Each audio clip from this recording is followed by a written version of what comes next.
So welcome all. We're excited to have you here today with us today and join the webinar with our partner InQuba. We are very excited to have you with us today and thank you for taking the time. My name is Diana Tuskiewicz, Marketing Director here at InMoment, and I will be your host today. With me, I have our speakers. First of all, Mike Renzon, who is CEO and co-founder of InQuba.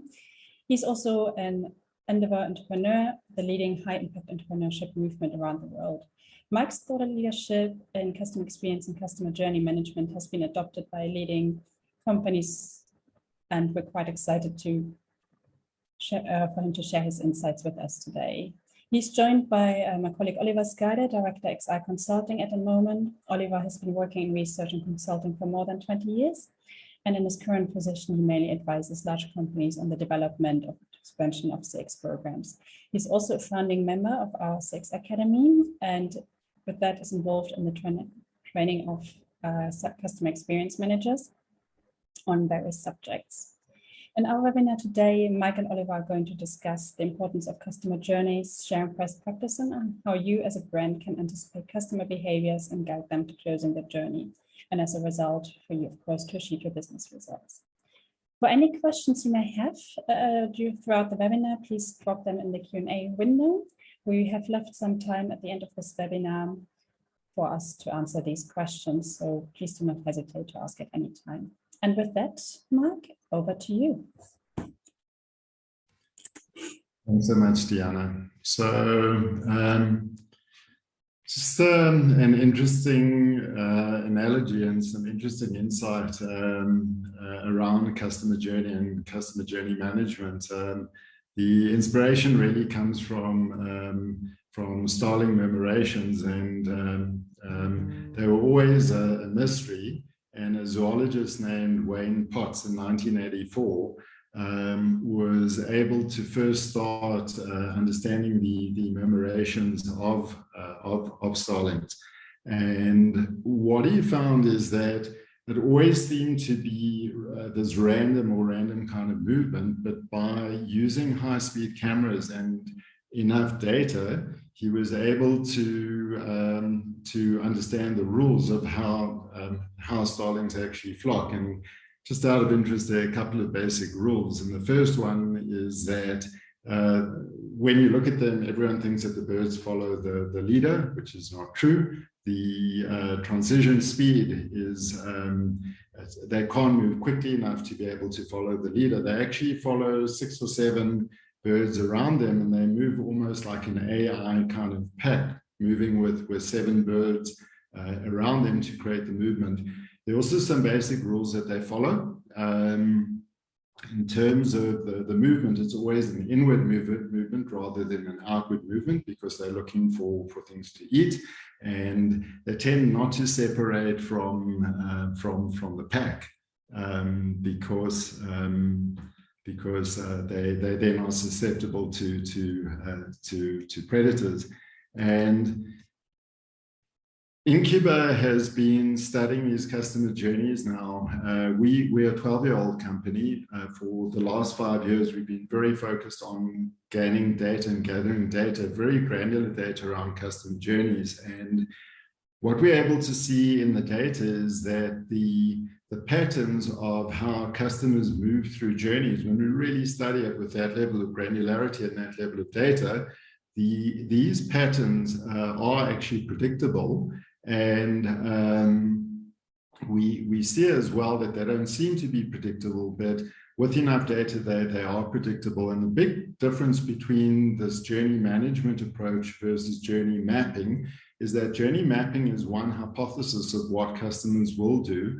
We've seen from the data that customers very rarely follow that hypothesis, and they move in ways that are unanticipated.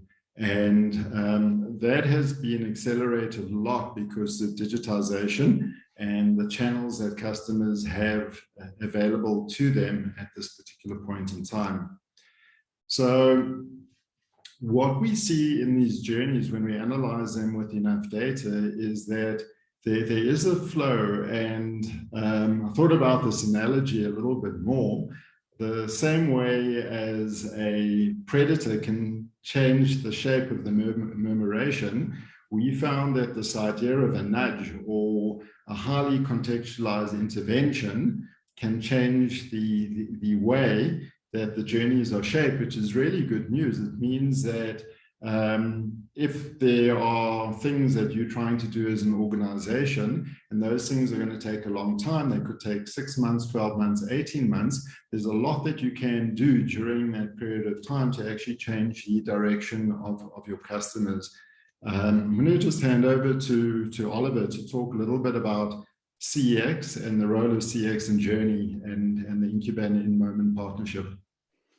Yeah, thanks, Mike, and good afternoon, good morning also from my side. Very excited to be here in this webinar, and the reason is that we just announced our partnership with inQuba, and we are very, very excited about having now an integrated solution that we offer to the market. So basically, what we now can offer as a joint proposition is that we can achieve what people in CX were always looking for. So we are able to combine what people feel, so what they provide as a sentiment, as comment, as an evaluation in their service, and what they actually do.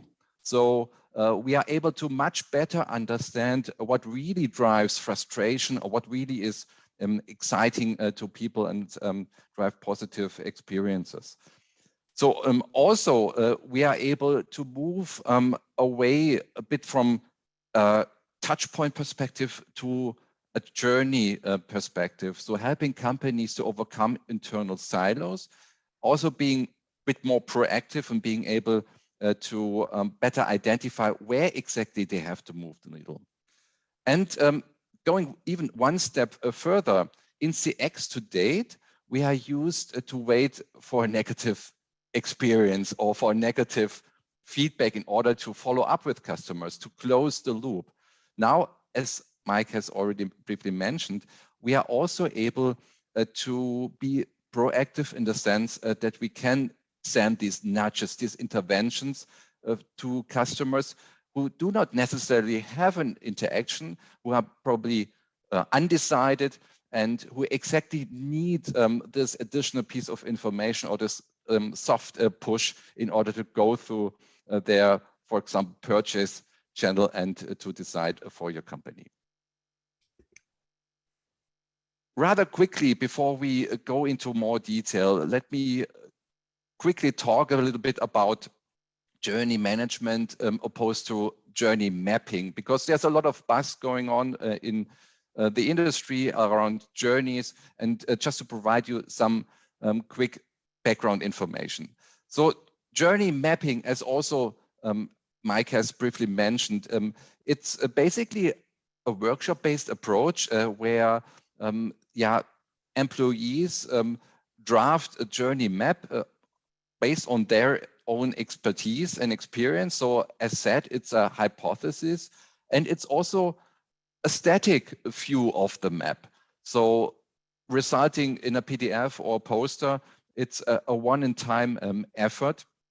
And we know journeys are dynamic, and with customer journey management, we are talking about a data-driven software solution that displays real journeys from all of your customers, and that is also much more action-oriented, really driving business performance, helping customers to achieve their goals.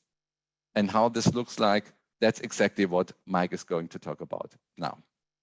Great, thank you, Oliver. So in building out these journeys, I think the first step is journeys require a lot of data, and it's not practical to take every single experience or every episode and convert it into a journey. So companies would typically look at their CX data, and where they see a particular problem, they would then zoom in. So I often think of, if you want to play CX versus journey, CX is the broad view, journey is the zoom in lens. And we use a 5-step methodology, which we've developed over the years, which works really, really well, and it lends itself to CX professionals. So the first step is to discover the real journeys. What we do in that step is we digitize data. So that data comes from across your organization.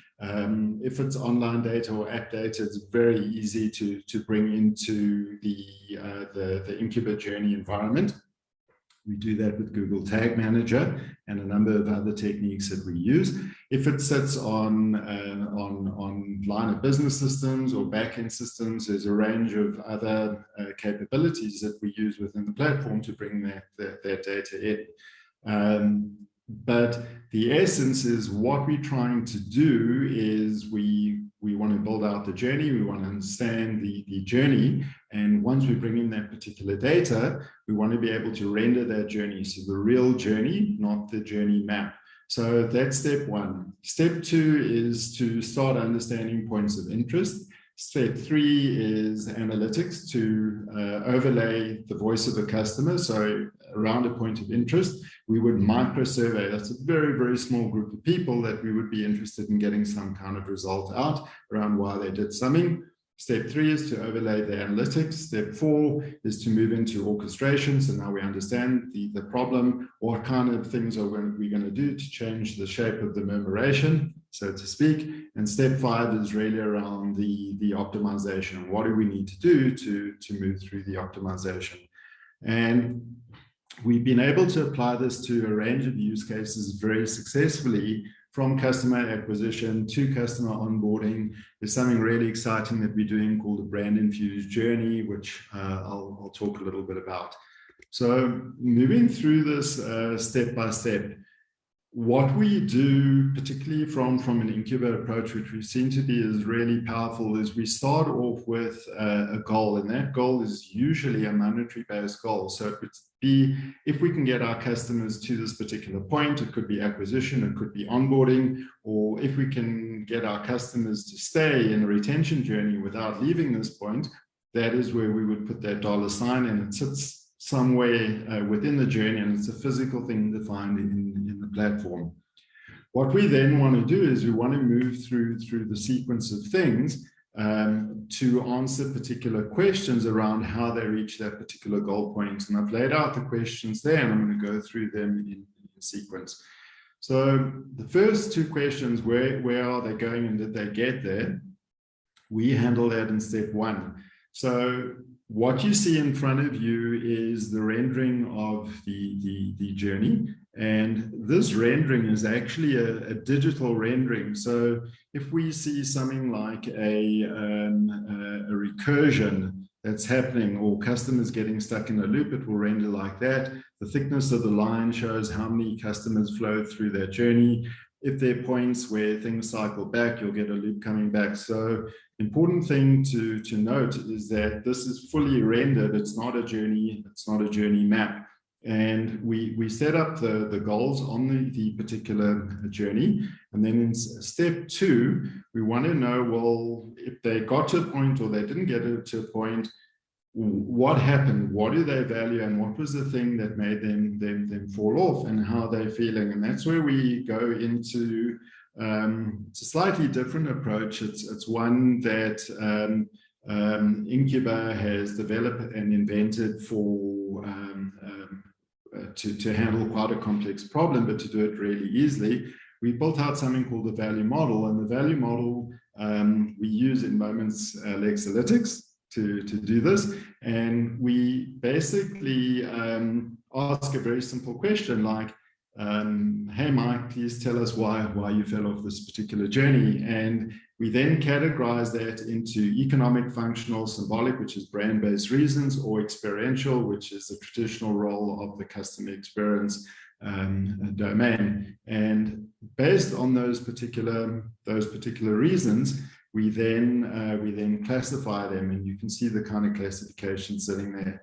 So if we move on, we then want to overlay what we see in step two, which is the voice of the customer, over the journey information and the customer information. That's step three, which is the analytics. And we want to analyze the problem and understand exactly what happens around the problem. And the way that we do that is by clicking on whatever journey line that we're interested in. And there's a range of analytics. We can see a drop-off point. We can see time lapses. So the concept of time, very often in financial services, there could be an ID and verification. There could be a credit check. There could be a time to deliver a credit card. There could be a time before someone logs on an online portal. And we want to understand timing as well. And we also want to understand other parameters as well. For example, which customers are getting to a particular point, or what channel did they use. And lastly, we bring in the value model, and the value model is an overlay of the voice of a customer against that particular journey. That takes us into orchestration. So what kind of help do they need? And as Oliver said, this takes the idea of insight into action into a completely different realm. It's real-time orchestration. And out of the strategies that we've seen that are high impact strategies, real-time orchestration, if a CX manager or executive is trying to get rapid results really quickly, this is one of the most potent weapons that we've seen to be able to do that. And the way that we do that is we develop a micro strategy, and that strategy is created directly from that particular journey path. And it is then delivered in an interactive dialogue way across either WhatsApp, interactive text or SMS, via email, or through breakout to a human being in a call center.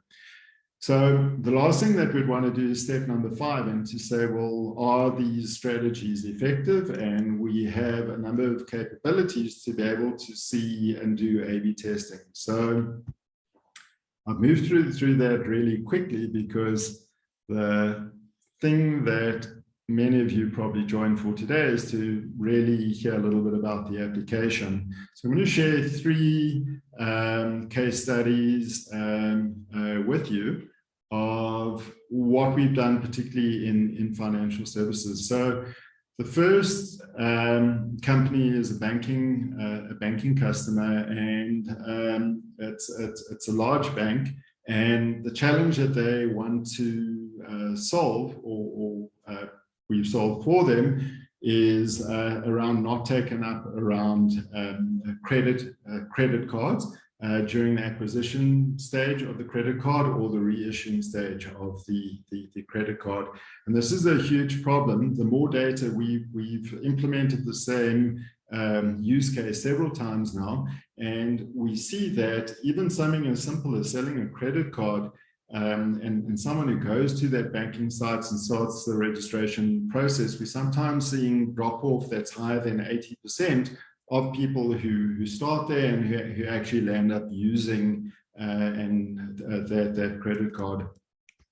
We use this 5-step process, and the results that we got out of this is that you can see them in the bottom right-hand corner. The first result, and obviously the most prominent one, is that we were able to achieve a doubling of conversion using this 5-step process at 3 distinct points in the journey: at the card not being taken up, at initiating spend, and card activation. And when you achieve a doubling at 3 points, you can see the difference. You get an exponential increase in conversion. And we're seeing this shape really often in financial services because there's a lot of drop-off. You can see the kind of nudging strategies that we're using. The reason we're getting this kind of impact is that the nudging strategies are highly contextually driven. It's based on a particular person falling off at a particular point, and then combining the idea of surveying to say, well, hi, please tell us why you didn't proceed past this point, and then offering up a dialogue in the same interaction that addresses that particular point. And it's also multi-channel, moving between interactive text and then the email channel that you see there.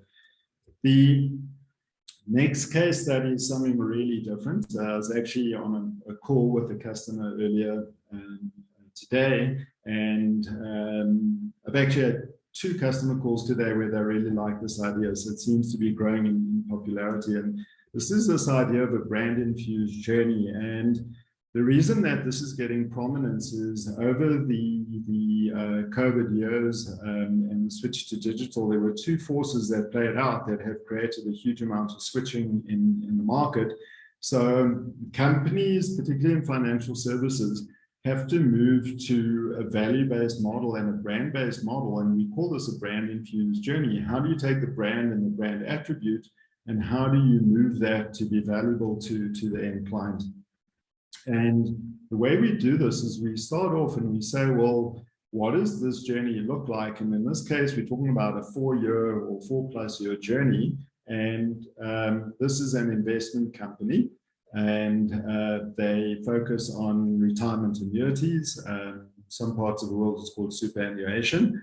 And we then take a look at this journey, and instead of saying, what do we want, how do we measure the experience, we start asking another question of how do we shape this experience? And I think that's an amazing, amazing question to say, well, how do you shape an experience?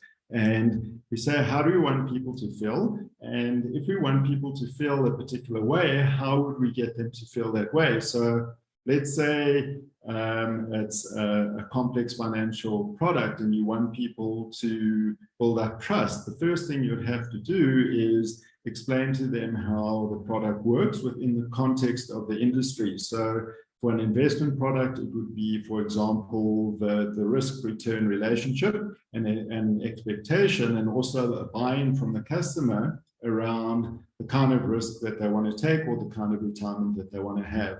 And we then look at the toolkit. What tools does that organization have? So it could be a portal, it could be educational tools, it could be messaging. And we take a look at whether that works or whether we need to add to it and how we roll it out across the journey. And this is the net result. This shows the journey shape, but what I like in the originality, it shows how we can take these messages and we can bring them into the journey. So when we started off, they had a welcome message, but we see a huge idle there. We added the WhatsApp channel because people didn't really know what to do, or their members didn't know what to do. In the WhatsApp channel, we started to do education, where we entered a dialogue to say, please let us know what your retirement goals are. And we then build in a landing page that's very specific to their retirement goals, and then move through the journey with the objective of getting to portal registration and portal login. Because once a client is logged into the portal, our customer knows that that customer education is going to be far higher than a customer who's disengaged, and their brand loyalty and trust will have improved as well. And the results that we got from this, once again, have been really excellent. Starting with the N1, we were able to move the engagement rate from 6% to 25%, which is huge. And we were able to do that using this technique over about a 6-week period.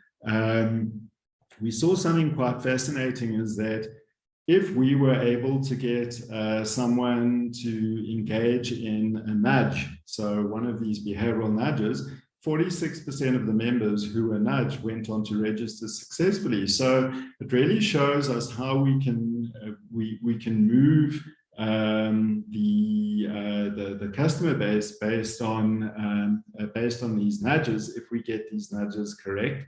And once we got them to registration, what was really amazing is we saw very little friction between registration and logging on. And we also did a measurement of the control and test group, and the test group performed 31% better than the control group. So the way that journeys are rolled out is far quicker.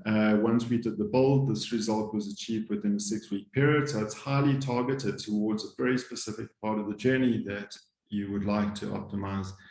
So moving on to the last case study. This is it's a Journey Discovery. It's a corporate investment bank that is one of our clients. And what we did for them, this is really a digital environment. It's app digital. They use it for Forex trading. And once again, we were able to get excellent results around this in being able to see exactly what the nature of the problem is. And we see that there's a high level of drop-off, even though the client thought that this app and online capability was working really well. It's been in the market for 4 or 5 years now. And now we've moved on to addressing and fixing these particular issues. So I'm going to hand back to Oliver just to talk about CX in 2022. Yeah, great stuff. Thanks, Mike. So I want to illustrate what a big leap forward this combined offering is for CX programs by this example. So many companies are running a survey after, for example, an account opening. So it's a kind of end of journey survey after a customer has made a purchase.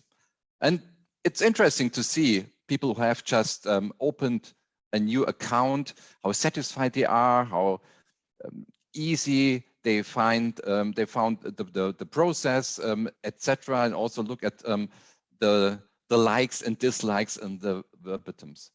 So this provides us some hints about what to maintain, what maybe to work on. But on the other side, we have to acknowledge that this information is just a piece from a very small group of people, and probably also a group of people that you do not have to worry so much about with regards to the purchase journey, because these people, they have managed to go through the entire purchasing journey until the very end. So in fact, what you miss is the vast majority of people who have started to apply for a new account and then somewhere got lost. So with these people, when you think about making a difference in really driving business performance, here you have the biggest opportunity. And also these people who got lost somewhere, these are the ones who can really tell you what actually matters.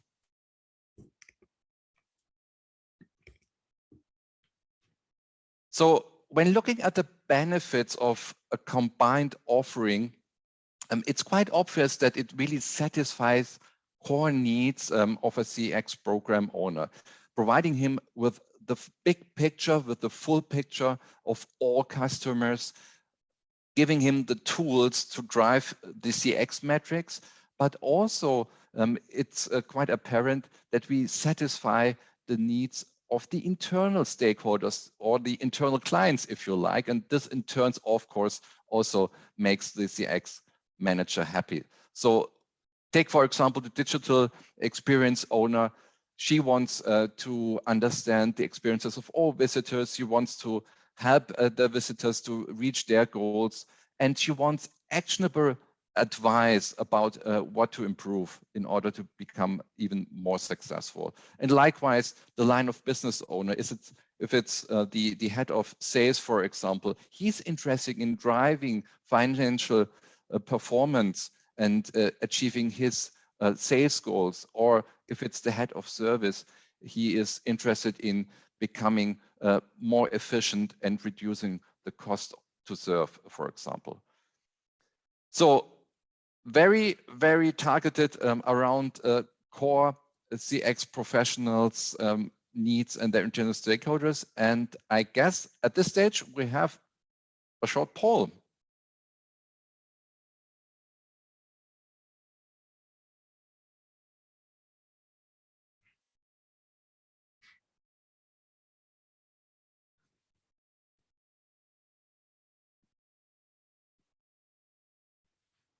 We're interested to see what kind of maturity level we have in the audience today.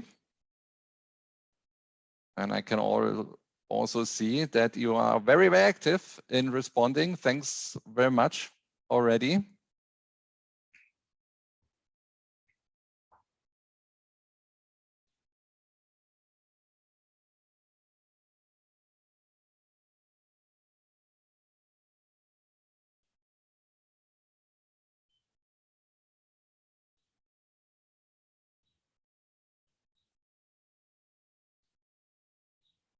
So you should now be able to see the results. Interesting, a mixed picture, but the majority stated that we have a customer journey map, but aren't managing the customer journey.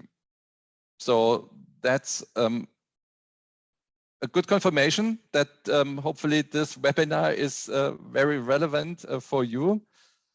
And we also have some others who have just created a customer journey map, 14%. Others, we hope to be managing journeys within the next 12 months. Also confirms that customer journey and journey management is a hot topic, and that are many companies out there who are dealing with this challenge and working on the topic. Excellent. So, maybe to conclude, we are, as said, very excited to have this integrated solution, the award-winning experience improvement platform from InMoment, together with inQuba's customer journey analytics, orchestration, and management platform. We can answer critical business questions with this combined offering, and we believe that together we are much better able to drive your financial success. And also, I think it provides further capabilities to also monitor what kind of impact you make with all of your experience improvement activities. And I guess this is also something that everyone who is working in CX is quite interested in, to demonstrate to the business what kind of impact your own efforts have made, and to then really sustain also the funding in your program and yeah, your own success. So with that,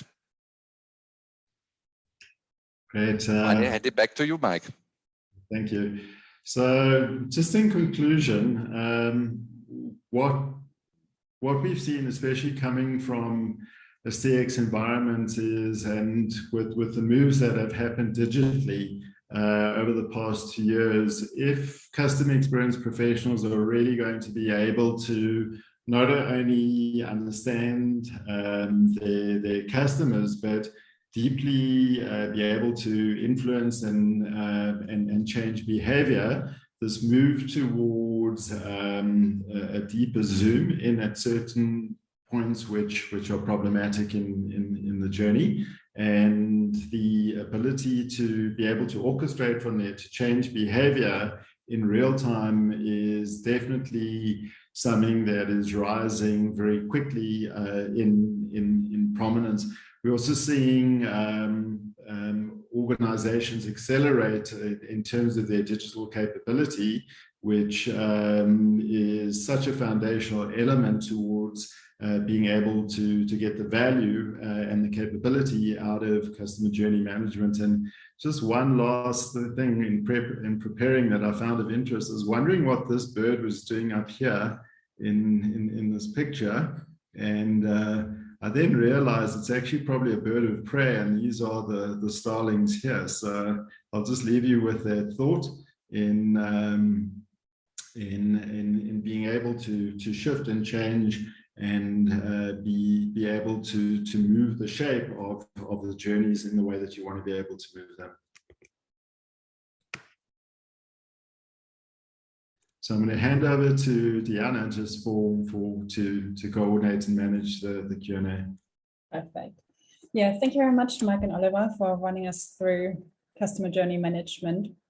We had a few questions in to be sharing with you in a sec. Just for you as an audience, we will be sharing the recording latest tomorrow with you, so you can share with your colleagues as well, rewatch it and take out the key takeaways. And also we were sending a short survey after, as we always want to improve our webinars and the content we provide. So do let us know if you want to deep dive any further on this subject. So in terms of questions, we had the first question through from Sarah, which is like, how is it different to processing mining tools, the tool we provide? So we we're actually busy with the implementation of a project for a telco in ANZ. And they already have process mining tools. I think they're used for different purposes. Customer journey management is really a customer view of the world. So you're getting your data out of the things that customers do, and you can map certain of those with process mining tools, but process mining tools are not really geared towards customer dialogues or customer engagement. So we're actually using them in collaboration. So a very good example is that with a process mining tool, you should be able to spot a drop-off, but it's unlikely that you'll fully understand the reason behind the drop-off. So with the customer journey management tool, you'll want to engage with that person in real time around that drop-off. Let's say they didn't accept a quote for a credit card or a loan product or any other product.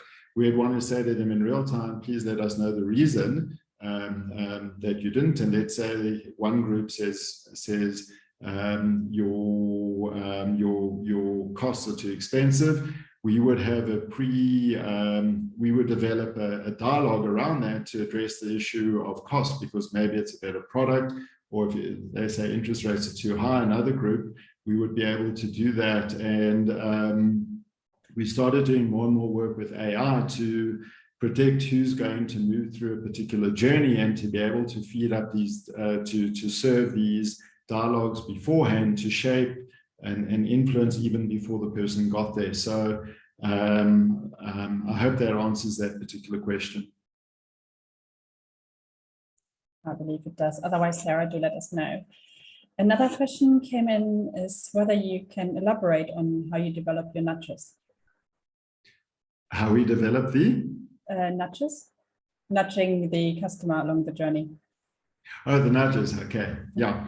So the way that we do that is we take a look at a point of interest, and that point of interest would be a goal or a sub goal, and we then get a deep segmentation view from the analytics. So we'll always work with segmentation. It's so important. So you could have a group of people who are moving through a digital,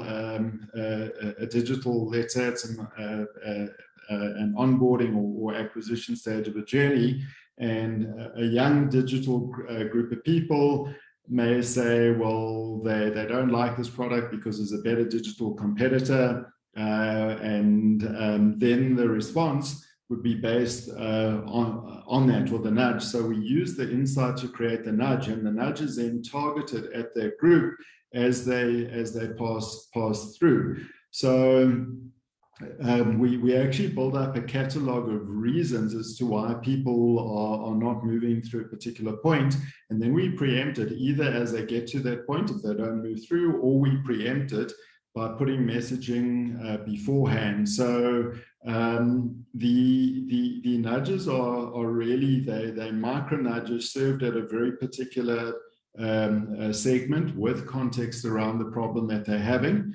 So that's a typical way that we develop them. There's really three categories of nudges. The one is how things work. So we've seen, particularly in financial services, people don't always understand the product. The company understands the product, but the customer doesn't, because these products are more complex for external people compared to the people who develop them. So communication nudges, or how things work around products and capabilities, is super important. The second grouping is really a redirect. So if there's an objection, it could be price or product, or price, product, feature. And the third group is really experiential. So what would we do? Collect that data, but we using triage a lot. So breakout to case management or to call centers, where triage centers are set up within our customers to call that customer back and to handle it via another channel. Great, thank you, Mike. And one question that came in as well is, many journey management organizations just focused on digital journeys. How do you manage across multiple channels? Okay, so I think in true journey management, and particularly in financial services, if you really want to do journey management effectively, it has to be omni-channel. So digital channels happen to be the easy channels to get data from. So the first thing that you need, and this is product capabilities, you need excellent connectors, and we've invested hugely in that to bring in a broad range of connectors. So we have connectors into all of the key CRM systems like Salesforce, SAP, Oracle, etc. And we also can connect to back-end database systems. We are a global Microsoft partner, so we connect directly into all of the things in the Azure cloud, and there's a range of other connectors. So if there's data that sits somewhere in the organization, we have a high confidence that we will be able to access that data. So we use different techniques for getting in different transaction points that we need to populate these journeys. So that's really, in summary, it's a big discussion. And if you're interested, we can certainly set up a presentation for you or your company on how you do that. But that's the 90-second answer to that one. Perfect, thank you, Mark. And I believe you already answered the last question we have from the audience, is whether that can be integrated to existing systems like CRM and CMS. You've mentioned Salesforce. So yeah, absolutely. Great. Perfect. That was all the questions we've had in. So any closing words from you or Oliver before we close this webinar? Yeah, quickly. Thanks very much for your time and your interest and the questions. I'm sure there are more, and we are more than happy together with inQuba to schedule any further meetings with you to dive into further questions and show you the technology and yeah, the solutions we can offer. So please reach out. We are looking forward to talking to you. Thank you. So, dear attendees and delegates that joined today, thank you very much for your time today. As mentioned, you're going to get an email tomorrow with the recording and some further reading as well on this subject area, as well as our contact details. So if you want to set up meetings as well to kind of take this topic further, we'll be happy to kind of find some time with you. So thank you very much for today, and hopefully we see you soon again in one of our next webinars. See you then.